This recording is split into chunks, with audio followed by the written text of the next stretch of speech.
striving for. You're larger than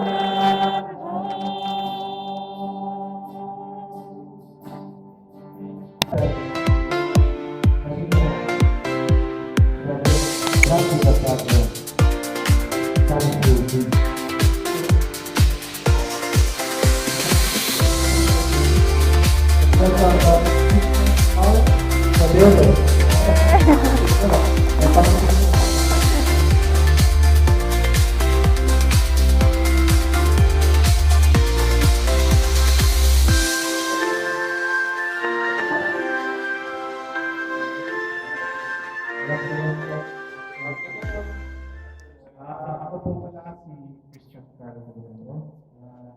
I'm from Bohol. I graduated Bachelor Maintenance Technology sa Cebu. And ngayon, sa awa ng Diyos, binigay niya sa akin yung isa sa mga, siguro one of the greatest na hinihingi ko sa Panginoon.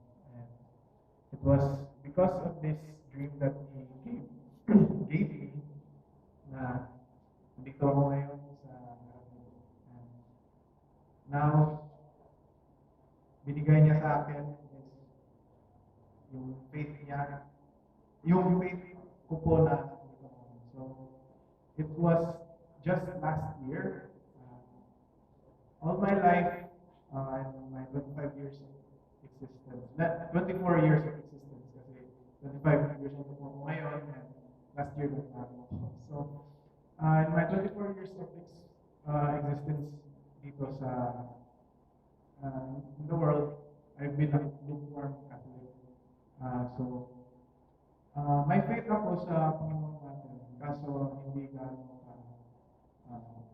ka-strong, hindi siya gaano intense, kasi yung feeling na meron man akong na-receive ko na yung mga kailangan ko sa buhay. Bakit ko ba kailangan sa Panginoon natin?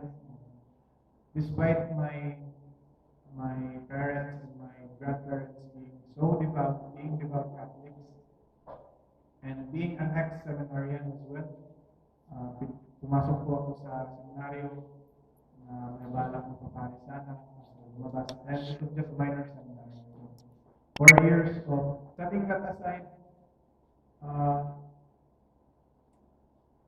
I've been lukewarm Catholic, hindi ako prayerful until last year na yung hinihingi ko sa kanya is yung trabaho ko na meron ako. May 2024, nag-take ako ng exam. April 31st, nag-take ako ng exam. And entering May, wala akong news na na-receive sa it was not April 2024. Nanado pala yung from January 2024 up until May. So 4 months, that was 4 months in the making yung hinihingi ko sa Panginoon. The last day of April, grabe talaga yung struggles nun kasi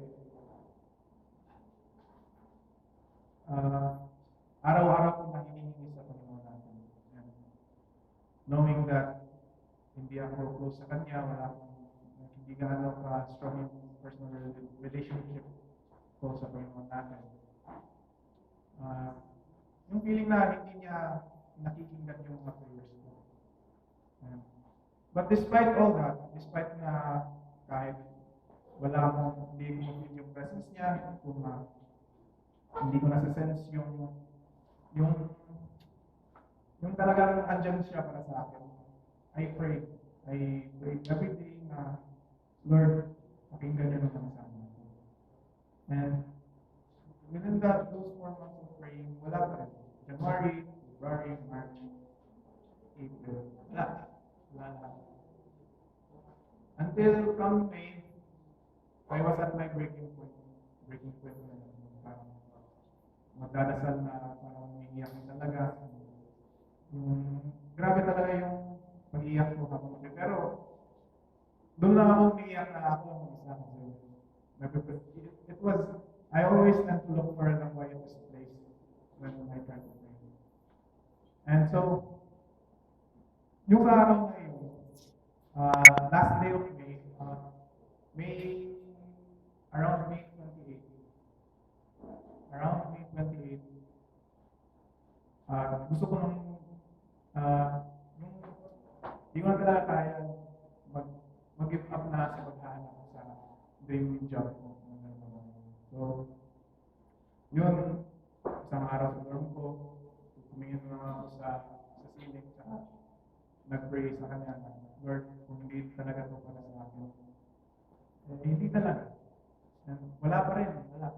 Hanggang sa nakakailang Our Father, Glory be, lahat ng prayers na maiisipan mo na tumatawag sa ating Panginoon. Hanggang sa nagdasal ako ng isang Hail Mary. Sa isang Hail Mary na yun, Hail Mary, full of grace, the Lord is with you. Doon, yung nakifeel ko talaga yung warm embrace na yung napakainit, yung grabing bigat sa puso na yung nawala bigla. And talagang parang iyakap talaga ng mga Mary. And naalala ko yung sabi ng mga kung sa feeling mo, naalala ko yung sabi ng isang priest formator, or it was a friend of mine, magpapara. When things go south, or kung hindi na talaga kaya, tumakbo kayo na. When things go south, run to mom. And so I ran to our Blessed Mother. Blessed Mother. And isipin naman natin as Catholics na hindi natin worship si Mama Mary. Hindi natin siya, hindi natin, yung pagbibigay natin worship kay Mama Mary, hindi equal sa kay natin. God. It's never worship towards Mama Mary. It's veneration. So, yun yung nag-pray ako ng isang Hail Mary. And at that moment, after that one Hail Mary, nag-notify yung cellphone na natanggap ako sa kumpanya na pinagdarasal sa apat na kumpanya. Now, I'm currently working at Lufthansa Technique, dyan po, and I'm fully fledged aircraft maintenance technician. And sa panahon ngayon, I think, naisip ko din na, sa panahon na, the moment na when we're about to lose our grip in our faith, doon tayo parang mas sinihikitan yung kapit ng Panginoon sa atin. Kasi hindi ko na talaga kaya kasi bibitaw na sana kasi ako. But at that moment on, I asked God for help. And I ran to His mom. So, binigay na lahat ng Panginoon sa atin. Binigay na niya yung buhay niya. He gave us His body and blood. Lahat. He gave us His saints. And He gave us His mother. Huwag natin kakalimutan na andyan din ang ating Ama. And sa palagay ko din po na being as a lukewarm Catholic all my life, hindi siguro kaya ng Panginoon na pumunta ako Manila na wala na yung parang lukewarm Catholic pa rin. And I think it was His test for me sa 4 months na yun na sige, pumunta ka na Manila, pero di ako papayag na kakalimutan mo ako. And I think that was the turning point in my life na bumalik ako sa Panginoon.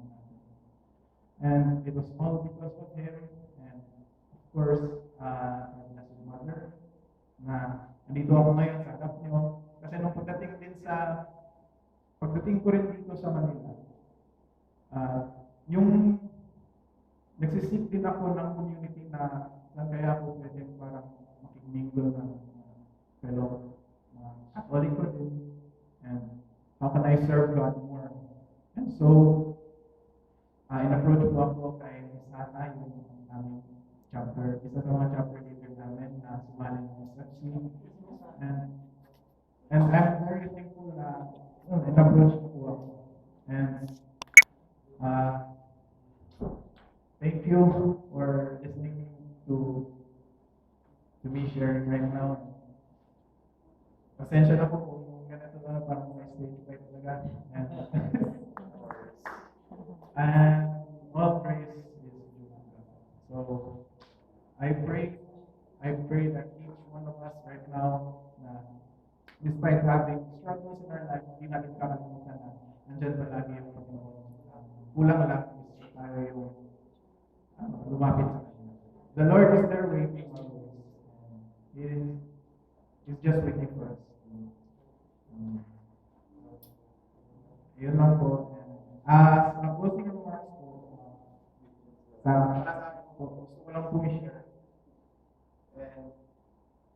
Ito po is shared by one of my favorite priest exorcists sa Italy, and it's all about love or pagmamahal. So, when someone offends us, we are quick to say, "You've lost my love," kasi nag-change yung tao.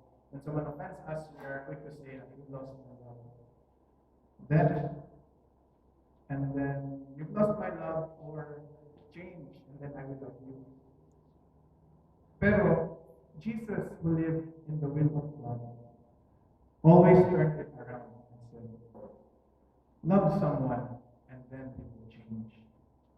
Do not make the betterment, do not make their betterment a condition of love. Let your love be the creation of their betterment." So, huwag tayo ito sa pagmamahal dahil nagbago yung tao. Mahalin natin yung tao hanggang sila yung mababago dahil sa ating pagmamahal.